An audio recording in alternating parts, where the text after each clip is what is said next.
Hello friends. So మనం ఈ వీడియోతో స్టీల్ స్ట్రక్చర్స్ అనే సబ్జెక్ట్ స్టార్ట్ చేద్దాం. సో ఇందులో ఏంటంటే డిజైన్ అంటుంది, స్టీల్ స్ట్రక్చర్ యొక్క design. Okay, so design of steel structures. So అసలు స్టీల్ స్ట్రక్చర్స్ అనేవి ఎందుకు ఇప్పుడు ప్రెసెంట్ మనం నేర్చుకుంటున్నాం? అసలు యాక్చువల్గా ఒకప్పుడు స్ట్రక్చర్స్, బిల్డింగ్స్ కానీ ఏవైనా సరే మేసనరీ వాల్స్తో ఉండేవి కదా. సో ఫస్ట్ ఆఫ్ ఆల్ అయితే యాక్చువల్గా ఉత్తి సాయిల్తో కన్స్ట్రక్ట్ చేసేవారు. తర్వాత మేసనరీ వాల్స్ వచ్చినాయి. ఇప్పుడు మేసనరీ తర్వాత కాంక్రీట్ వచ్చింది. కాంక్రీట్లో మళ్ళీ యాడ్మిక్స్చర్స్ యాడ్ చేయడం, నెక్స్ట్ అందులోనే కొన్ని కెమికల్స్ అనేవి చేంజ్ చేసి దాని యొక్క ప్రాపర్టీస్ చేంజ్ చేయడం సిమెంట్లో. సో ఇవన్నీ జరిగినాయి. దాని తర్వాత ఇప్పుడు స్టీల్ స్ట్రక్చర్స్. సో ఇప్పుడు స్టీల్ స్ట్రక్చర్స్ రావడానికి మెయిన్ రీజన్ యాక్చువల్గా మేసనరీ నుంచి కాంక్రీట్కి రావడానికి మెయిన్ రీజన్ ఏంటి? స్ట్రెంగ్త్. మేసనరీతో పోల్చుకుంటే కాంక్రీట్ యొక్క స్ట్రెంగ్త్ చాలా ఎక్కువ. ఎట్ ద సేమ్ టైం కాంక్రీట్తో కంపేర్ చేస్తే స్టీల్ యొక్క ప్రాపర్టీస్ అనేవి చాలా బెటర్. ఓకే, అంటే స్ట్రెంగ్త్లో కానీ దేంట్లోనైనా కూడా కాంక్రీట్తో కంపేర్ చేస్తే దేంట్లో కూడా చాలా బెటర్ స్టీల్ అనేది. సో ఇప్పుడు స్టీల్ స్ట్రక్చర్స్ అనేవి మనం యూజ్ చేస్తున్నాం. ఇప్పుడు ఈ స్టీల్ స్ట్రక్చర్స్ని అసలు ఎందుకు, అంటే మెయిన్ అడ్వాంటేజెస్ ఏంటి, డిసడ్వాంటేజెస్ ఏంటి అనేది జస్ట్ ఒక సింపుల్గా చూద్దాం. Okay, so first of all steel స్ట్రక్చర్స్లో అడ్వాంటేజ్ వచ్చేసి హై స్ట్రెంగ్త్. అంటే ఇప్పుడు చెప్పినట్టు కాంక్రీట్తో కంపేర్ చేసుకుంటే హై స్ట్రెంగ్త్ ఉంటుంది. అండ్ నెక్స్ట్ ఇంకొక మెయిన్ పాయింట్ ఏంటంటే విత్ స్మాలర్ సెక్షన్స్. అంటే ఇప్పుడు మనకి కాంక్రీట్లో కావాల్సిన సెక్షన్ సపోజ్ ఒక 1 మీటర్ ఉంటే కనుక ఆ 1 మీటర్ ఇందులో అంతకంటే తక్కువలోనే మనకి ఆ స్ట్రెంగ్త్ అనేది ఈక్వల్గా ఉంటుంది. అండ్ సెకండ్ పాయింట్ ఏంటంటే ఈ స్టీల్ అనేది కంప్రెషన్ అండ్ టెన్షన్ రెండిట్లో కూడా very good compare to concrete. So కాంక్రీట్తో కంపేర్ చేసుకుంటే స్టీల్ కంప్రెషన్లోనూ చాలా స్ట్రెంగ్తీగా ఉంటుంది అండ్ టెన్షన్లో కూడా స్ట్రెంగ్తీగా ఉంటుంది. So that is the first point. Next handling and transportation. ఈ స్టీల్ స్ట్రక్చర్స్ని మనం క్యాస్టింగ్ C2 చేయొచ్చు, ప్రికాస్ట్ చేసుకొని దాన్ని మనం ఈజీగా ట్రాన్స్పోర్ట్ చేయొచ్చు. అండ్ హ్యాండ్లింగ్ కూడా ఎక్కువ కష్టపడక్కర్లేదు. అది ఎక్కడైనా కొలాప్స్ అవుతామో లేదా బ్లాక్స్ విరిగిపోతాయేమో. ఇప్పుడు కాంక్రీట్ అయితే కనుక ప్రీకాస్ట్ చేస్తే 28 days వచ్చాలి క్యూరింగ్ చేసిన తర్వాత అప్పుడు దాన్ని తీసుకెళ్ళి మనం ప్లేస్ చేయొచ్చు. ప్లేస్ చేసేటప్పుడు కూడా మళ్ళీ ఎగ్జాక్ట్గా ప్లేస్ చేయగలుగుతామా లేదా, నెక్స్ట్ ఏమైనా డ్రాప్స్ కొలాప్స్ అవుతుంది అనేది ఛాన్సెస్ ఉంటాయి. బట్ స్టీల్లో అటువంటి ప్రాబ్లం ఉండదు. Okay, next long life. స్టీల్ది వెరీ లాంగ్ లైఫ్ అంటే యాక్చువల్గా లాంగ్ లైఫ్ అంటే దీని యొక్క డ్యూరబిలిటీ. ఓకే, సో డ్యూరబిలిటీ అనేది చాలా ఎక్కువ స్టీల్కి. అండ్ నెక్స్ట్ ఇది only possible with proper maintenance.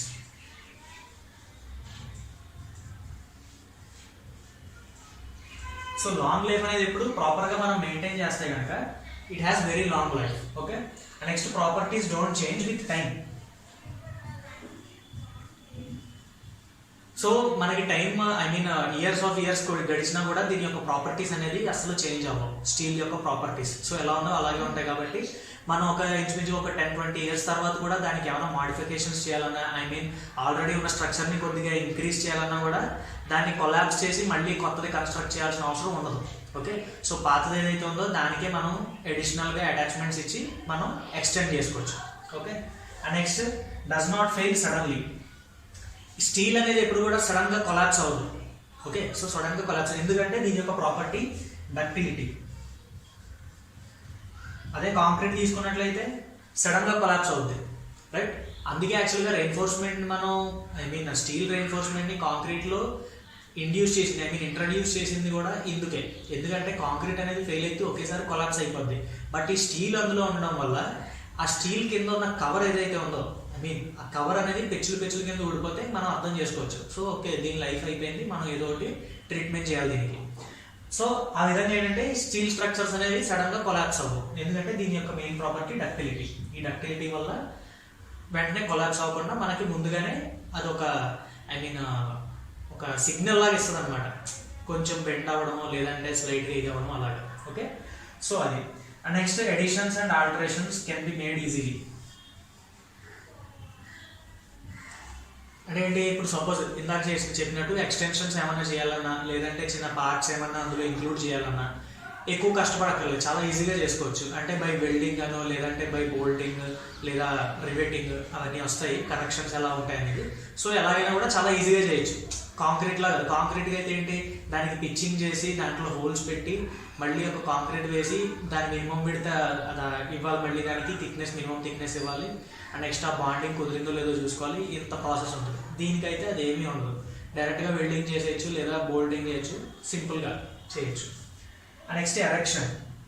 దీని ఎరెక్షన్ కూడా ఫాస్ట్గా ఎరెక్ట్ చేయొచ్చు. ఇది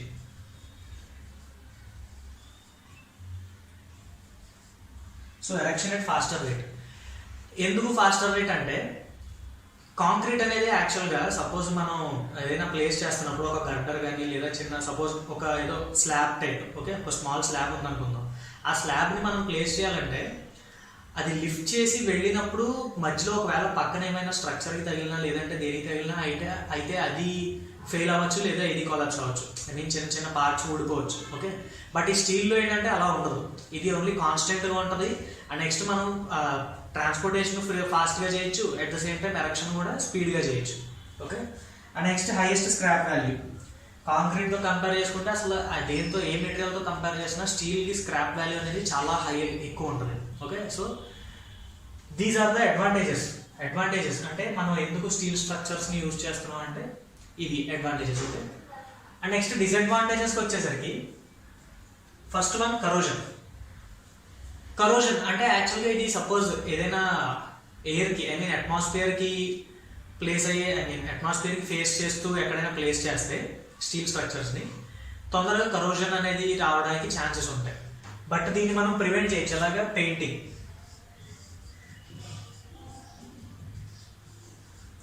సో పెయింటింగ్ దీని ఇక్కడ మనం చూసాం కదా. So long life is only available with proper maintenance అన్నాం కదా. So proper maintenance is nothing but painting.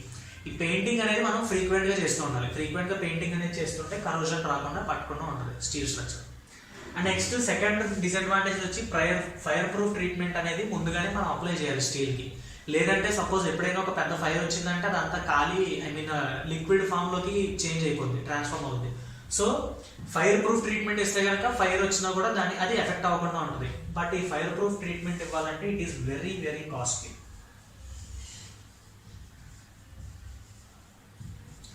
Fire proof treatment అనేది చాలా కాస్ట్లీ, చాలా వెరీ కాస్ట్లీ, ఓకే. సో ఈ రెండు దీనికి డిసడ్వాంటేజెస్. సో ఇందుకని స్టీల్ స్ట్రక్చర్స్ని మెయిన్గా అంటే పెద్ద పెద్ద స్ట్రక్చర్స్లో మనకి ప్లేస్ తక్కువ ఉన్నప్పుడు I mean availability of place అనేది తక్కువ ఉన్నప్పుడు అండ్ స్మాల్ సెక్షన్స్లో మనకి అదే సింపుల్ డెప్త్ అనేది స్మాల్గా ప్రొవైడ్ చేయాలి, స్పేస్ లేదు, అటువంటి కేసెస్లో స్టీల్ స్ట్రక్చర్స్ అనేది యూజ్ చేస్తాం. మనం జనరల్గా చూసినట్లయితే పెద్ద పెద్ద బిల్డింగ్స్లో బీమ్స్ అనేది కాంక్రీట్తో ఉండవు, డైరెక్ట్గా ఐ సెక్షన్ బీమ్స్ కానీ లేదా టీ సెక్షన్ బీమ్స్ కానీ ఉంటాయి. అవి with steel, okay, not concrete. స్టీల్లో డైరెక్ట్ స్టీల్ టీ సెక్షన్స్ లేదా ఐ సెక్షన్స్ ఉంటాయి. అది ఎందుకు పెడతారంటే స్పేస్ని తక్కువగా కన్జ్యూమ్ అవడానికి, ఐ మీన్ ఎక్కువ స్పేస్ అవైలబుల్గా ఉండడానికి, యూజబుల్ స్పేస్, ఓకే. సో అలా చూడొచ్చు. సో ఇది next phase diagram, stress strain relationships of the mild steel, okay. అదేంటో చూద్దాం.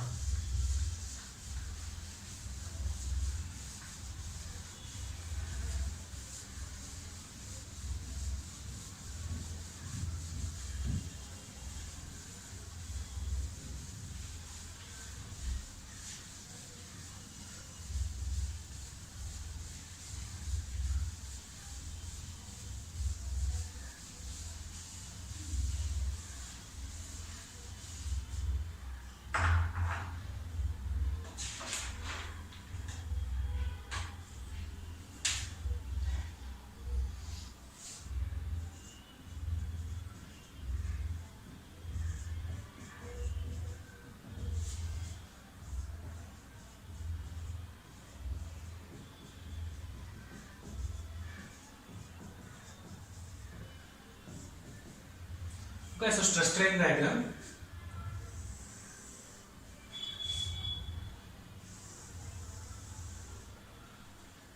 Okay, so this is the stress.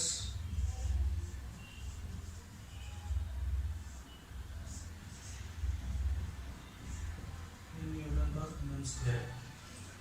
This is percentage elongation. So,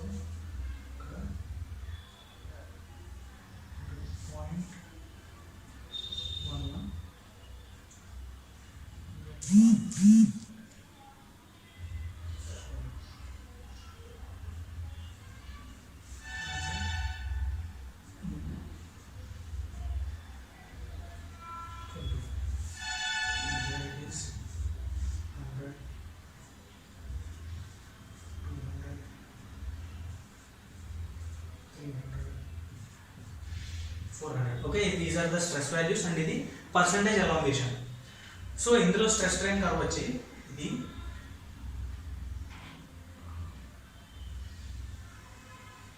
ఇక్కడ వరకు స్ట్రైట్ గా ఉంటుంది అంటే ఇట్ ఈస్ ప్రపోర్షనల్. ఇక్కడ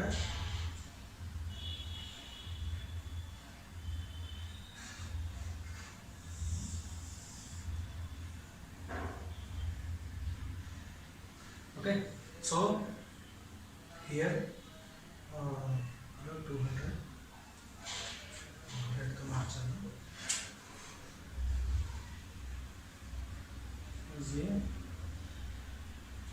This is the C dash D E F. Okay so ఇది the stress strain relationship ఇలా ఉంటుంది ఇందులో. So first of all percentage elongation is nothing but the strain. Okay so ఈ స్టీల్లో mild స్టీల్లో 0.11% elongate అయిన తర్వాత okay 0.11% అది increase అయింది. So load ఇచ్చాం, లోడ్ అప్లై చేసాం, అది ఎలాంగేషన్ అయింది 0.11%. ఆ 0.11% రేంజ్లో ఇక్కడ ఈ పాయింట్ అనేది వస్తుంది. అండ్ బిఫోర్ ఈ ఏబిసిడి ఏంటి అనేది చూద్దాం. ఈ ఏ అనేది ఏంటంటే proportionality limit.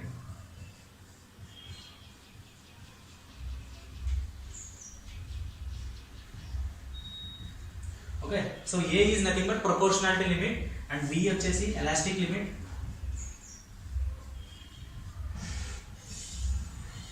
Okay and C dash. So C dash అంటే yield points. And D is the actually CD. So CD ఈ రీజియన్ ఏదైతే ఉందో ఇది ప్లాస్టిక్ ఈల్డింగ్ అంటుంది.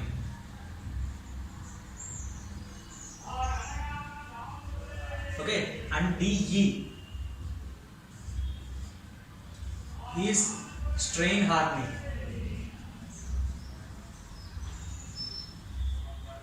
Next F breaking point.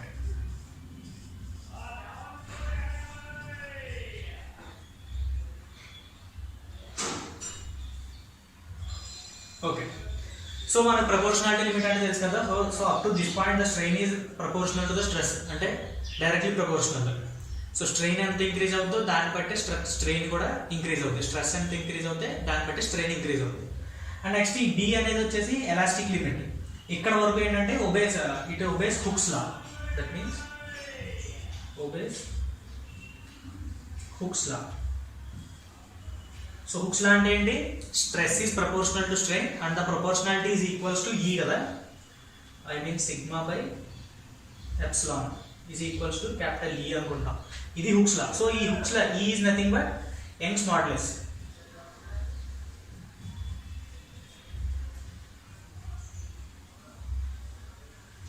ఈ యంగ్స్ మాడ్యులస్ యాక్చువల్గా ఈ I mean at elastic limit Young's modulus value average value వచ్చేసి 2 × 10⁵ Nm². Okay so this is the average value of Young's modulus. Okay and next ఈ C dash అనేవి yield points, upper yield point, lower yield point. And next ఈ portion ఏదైతే ఉందో దీన్ని plastic yielding అంటాం. అంటే ఏంటంటే మనం స్ట్రెస్ ఇంక్రీజ్ చేయక్కర్లేదు, అదే స్ట్రెస్ లెవెల్లో ఉన్నా కూడా స్ట్రెయిన్ అనేది చాలా ఒక ఐ మీన్ ఫాస్టర్ రేట్ అది ఇంక్రీజ్ అవుతూ ఉంటుంది స్ట్రెయిన్. ఓకే సో దాన్ని ప్లాస్టిక్ ఈల్డింగ్ అంటాం. And at some point D నుంచి అక్కడి నుంచి ఏంటంటే మళ్ళీ స్ట్రెస్ ఇంక్రీజ్ చేసే కొద్దీ స్ట్రెయిన్ ఇంక్రీజ్ అవుతూ ఉంటుంది. ఓకే సో ఇదనమాట ఇది ఈ slope.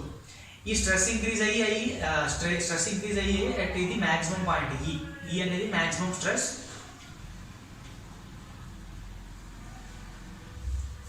subjected to maximum load.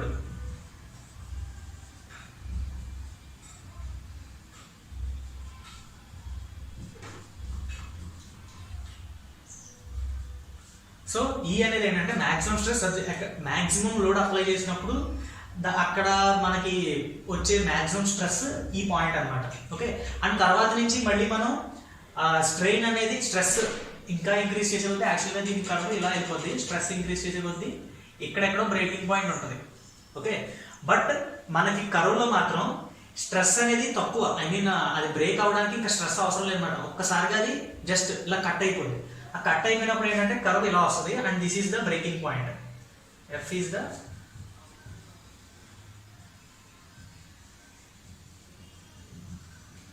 So F is the breaking point. Okay, ఇది మెయిన్గా స్ట్రెస్ స్ట్రెయిన్ రిలేషన్ అనమాట ఒక మైల్డ్ స్టీల్లో.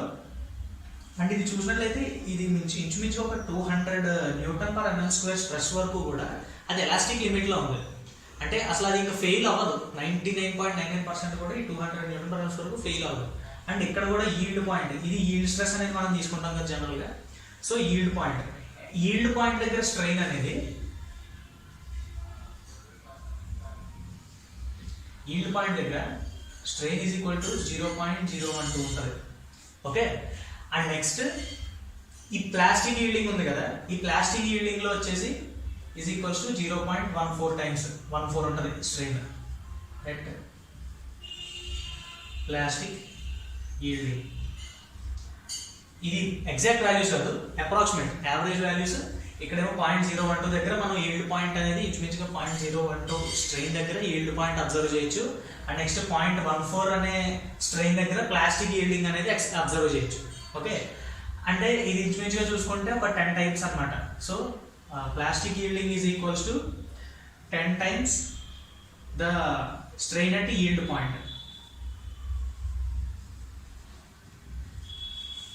అంతే కదా. సో ఈ ఈల్డ్ పాయింట్ దగ్గర స్ట్రెయిన్ ఏదైతే ఉంటుందో దానికి 10 టైమ్స్ ఉంటుంది ఈ ప్లాస్టిక్ దాంట్లో ఈల్డింగ్. సో ఇందాక చెప్పాను కదా, స్ట్రెస్ ఇంక్రీజ్ అవ్వకుండా బట్ స్ట్రెయిన్ అనేది ఫాస్టర్ రేట్లో ఇంక్రీజ్ అవుతుంది అనుకున్నాం. సో అదే అనమాట. అండ్ నెక్స్ట్ ఈ మ్యాక్సిమం స్ట్రెస్ ఉంది కదా పాయింట్ ఈ, అక్కడ స్ట్రెయిన్ వచ్చేసి 0.2. So epsilon strain is equal to 0.2 value దగ్గర ఈ మ్యాక్సిమం అనేది మనం ట్రేస్ చేయొచ్చు. ఓకే, సో అబ్జర్వ్ చేయొచ్చు. అండ్ నెక్స్ట్ ఇది ఎలాంగేషన్ చూసుకుంటే పర్సంటేజ్ ఎలాంగేషన్ 25% ఉంది. అంటే 25% ఎలాంగేట్ అయిన తర్వాత అది ఫెయిల్ అవుతుంది. అంటే ఇది నిజంగా చాలా ఫీజిబుల్, ఎక్కడైనా యూజ్ చేయొచ్చు. కాంక్రీట్ అనేది 25% కాదు, 0.002 తీసుకుంటాం దాని మ్యాక్సిమం స్ట్రెయిన్ కాంక్రీట్కి. ఓకే, బట్ ఇక్కడ 0.2 అంటే ఇంచుమించుగా 100 టైమ్స్ ఎక్కువ స్ట్రెయిన్లో మనకు మ్యాక్సిమం స్ట్రెస్ వాల్యూ వస్తుంది. కాంక్రీట్లో అయితే 0.002 అనే స్ట్రెయిన్ దగ్గర మ్యాక్సిమం వాల్యూ అనేది తీసుకుంటాం మనం. ఓకే, సో ఈ విధంగా ఏంటంటే స్టీల్ స్ట్రక్చర్స్ అనేది కాంక్రీట్ కంటే చాలా బెటర్, అందుకే ఇది యూజ్ చేస్తాం. ఇప్పుడు ఇందులో కనెక్షన్స్, జాయింట్స్ ఎలా ఉంటాయి అండ్ నెక్స్ట్ డిజైన్ ఎలా ఉంటుంది అనేది ఫర్దర్గా చూద్దాం. Okay, thank you. సో ఈ వీడియో మీకు నచ్చినట్లయితే ప్లీజ్ లైక్ చేసి షేర్ చేయండి and subscribe to my channel. మీకు ఏమైనా డౌట్స్ ఉంటే ప్లీజ్ కమెంట్ యువర్ పోస్ట్స్.